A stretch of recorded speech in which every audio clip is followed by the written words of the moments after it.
got breaking news out of New York City where a man connected to ISIS was going to attack a Jewish synagogue with several other people on October 7th. Now, we're going to talk about what occurred. As you can see, I'm on the road right now. I don't have all my normal studio stuff with me, so bear with me. We're going to bare bones this. But we have got to break down how this guy was organizing everything and how he was going to conduct the attack. But this is exactly what we're going to see in churches and synagogues. I've told you that October and November are critical months for churches in the United States with everything that's going on, obviously. And this just confirms our suspicions and our fears that the next couple months are going to be pretty critical for us. Looking at how this ISIS terrorist or ISIS inspired terrorist was organizing in his plan is exactly what I've been telling you for a year. It's also exactly how we have been talking about how that attack is going to happen, how it's going to come out. And lastly, I want you to hear the words from the FBI director and hear how ludicrous what he is saying is. They are off their ever-loving rockers. We can't really count on them, and you'll hear it when you hear what Director Ray had to say. And with every episode that we do, we talk about the news, and I talk about all the bad stuff that's happening. But the most important part is at the end, I talk about what you can do to prepare yourself individually and your church to get ready for anything bad that's going to happen. Now, before we start, it's super important that we keep our churches wide open. You're going to hear this and you're going to want to put up metal detectors and do all sorts of crazy stuff to keep people from coming in. It's important to remember that in the coming months, a lot of people are going to come to Christ, and we need to keep those doors open so that they can come. You and I just have to work a lot harder at protecting our churches. Lastly, if you value what I'm doing here, then please like and subscribe. I'm almost at 100,000 followers. I think I will probably hit that in the next couple of weeks. That does mean a lot to me because now I actually get somebody at YouTube to talk to when they try to shut down some of the things that I'm doing.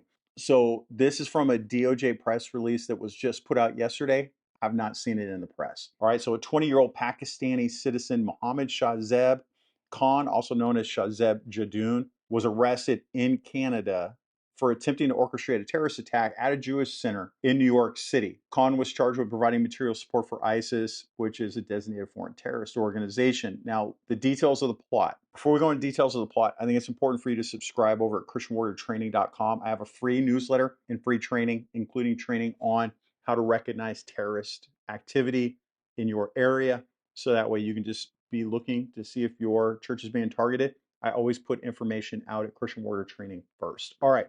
Details of the plot. So Khan, who is a resident of Canada, aimed to enter the United States to carry out a mass shooting targeting Jewish people at a location in Brooklyn, New York. Now, the planned attack was scheduled around October 7th, which that date should sound familiar to all of you. They wanted to coincide with the one-year anniversary of Hamas's terrorist attacks on Israel in 2023. Khan's goal, according to his statements, was to slaughter as many Jewish people as possible in the name of ISIS. All right, I've got so many keywords in here that are going to get me flagged by YouTube. Do me a favor. I'm going to continue on and we're going to talk more about this. Share this with all of your friends. Hit like and leave a comment. This is going to get demonetized and it's going to get buried because of all the keywords that I'm giving out, but it's important to let you know. All right, communications and planning. Now, Khan began his plot in November of 23 by sharing ISIS propaganda and literature on social media.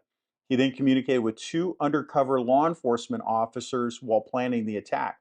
Now, Khan and a U.S.-based ISIS supporter identified as Associate 1, we don't know who that is, intended to assemble a group of ISIS supporters for a coordinated assault in the United States, initially targeting locations in an unnamed city. Later, Khan shifted his focus to New York City, identifying a Jewish center in Brooklyn as his target. Now, look, I just did a 2-hour brief on all of the threats that churches face in the United States, and I put that up over at ChristianWarriorTraining.com.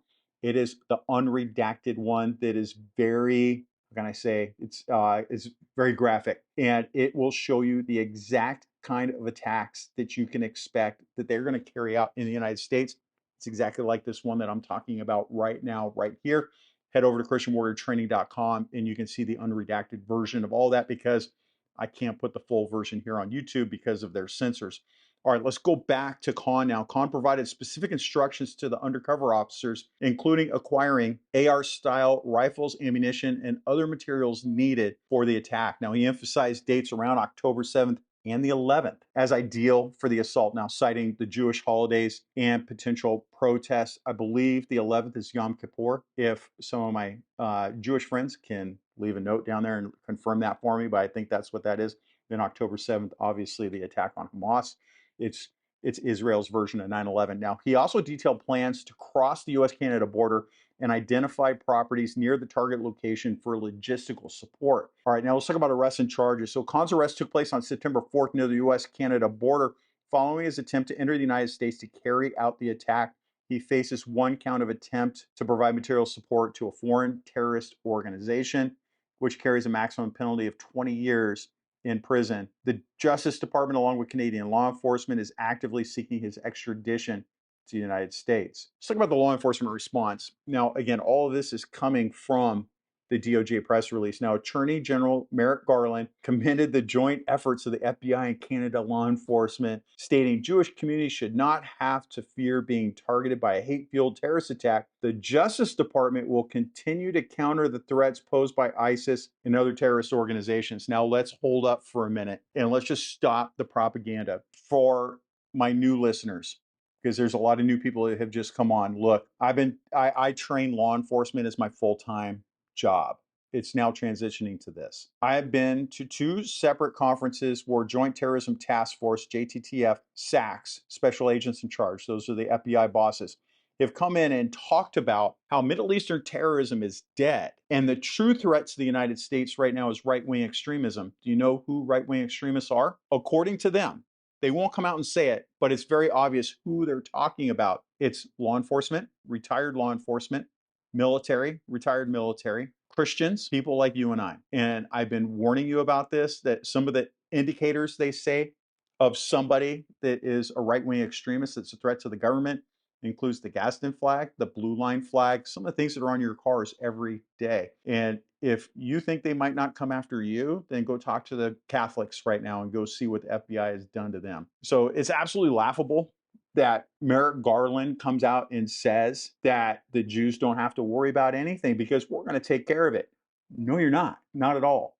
Just one bust doesn't make it. So Director Wray now continues, the FBI will continue working with our partners to investigate and bring to justice those who seek to commit violence in the name of ISIS. Fighting terrorism remains the FBI's top priority. That is a lie. You guys have been going to cops all around the country prior to October 7th saying Middle Eastern terrorism is dead. You cannot turn that around and now say, oh, no, we're looking for Middle Eastern terrorism. It shows you how inept they are.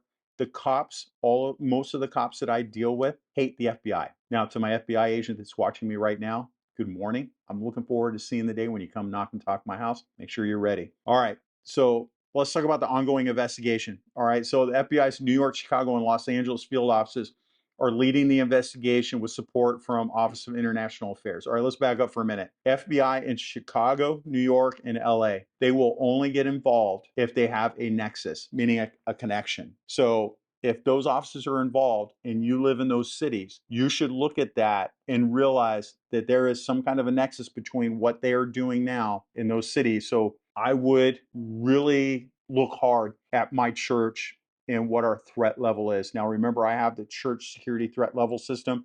We're currently at orange. If I was back home right now, you'd have a little ticker on the bottom that would say we're condition orange. I'm not at home though. And so if I was in those cities, your individual church, you may want to raise that to imminent threat. That is up to you. You have to determine what you're going to do. All right, so my conclusion analysis. This is what I do at the end of every video. If you're new, hit like and subscribe so you can see these conclusion and analysis. I went over what we know. Now, look, I have been telling you for a year that October and November are critical months and that churches are under threat because ISIS has made a call to their supporters to attack churches and synagogues. October 7th, ISIS loves anniversaries.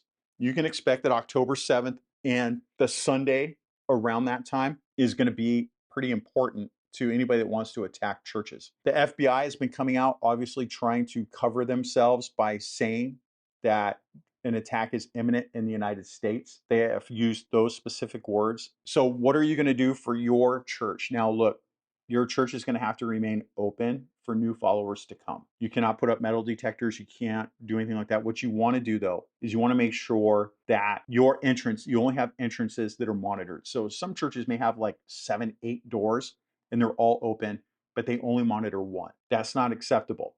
If you have 3 people on the team, then you can open up 2 doors to have people come in and monitor those doors and funnel everybody in so everybody can be seen, right? What we have noticed in the past is that when the freak shows come up to attack, they stand out and security usually latches onto them. They just don't engage with that person right away before the shooting starts. So if you put armed people at those entrances to look at everybody coming in, then you lessen your chance of an attack and you can stop and peel those people off. You want to make sure you have a 4K video system so you can monitor the parking lots. If you go back to the unredacted church security update that I did this week on ChristianWarriorTraining.com, I reviewed an active shooter incident where 45 people were killed. I showed the shooter's view and it was unredacted. You see all the horrifying details. And you see that if that mosque had a 4K video system, they would have seen him walking up on the street and they could have pulled their people inside, locked the doors, and they wouldn't have lost anybody. So that 4K video system is critical. If you do see a threat, like an armed person, like is an example, the church, Joel Osteen's church in Houston, in that incident, the woman came in, or the man, whatever it was, came in with a trench coat on with an AR-15 underneath, but you can see the barrel swinging underneath the trench coat. When you see that, because you have good situational awareness, you can close and lock the doors and keep them from coming in, or you can engage them and then stop them before they enter. So lockdown procedures are super important. Now, if you go back and look at all the videos I've done before, I have tons of tips and tricks on how to stop an active shooter from starting, how to identify ISIS terrorists that are looking at your church and how to identify those people, how to identify threats. Those are all free training modules over at ChristianWarriorTraining.com. I have given $176,000 in free training in the last 10 months. It is my gift to you. Do me a favor, just hit subscribe, follow, leave a comment, and follow me over at ChristianWarriorTraining.com. Sign up for our newsletter emails. I don't spam you. All right, that's all I got for now. 2 things that you can do that are really important. I talk about in every episode. Pray unceasingly for the protection of our churches and for the protection of the people guarding the churches and for our pastors. And most importantly, well, second most importantly, is remember your ABCs. Always be caring.